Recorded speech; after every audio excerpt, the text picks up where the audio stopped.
Welcome to the Reasonable Suspicion and Impairment Awareness for Employees course. This course will cover a number of topics relating to reasonable suspicion and workplace impairment.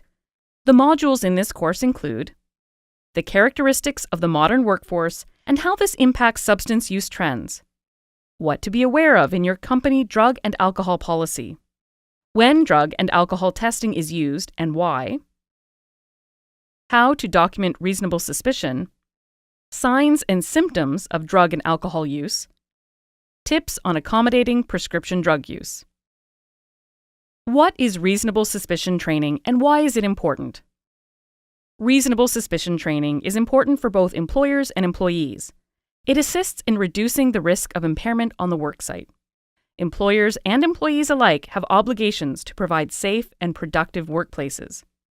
It's important to identify signs of impairment in a coworker and take action before they're on the worksite. If there is suspicion of impairment, it could result in testing of you and your coworkers, temporary shutdown of work and lost wages, extended project timelines. What is impairment? Impairment is defined as any loss or abnormality of physiological, psychological, or anatomical structure or function, whether permanent or temporary. Other definitions suggest impairment is the status of being diminished, weakened, or damaged mentally or physically.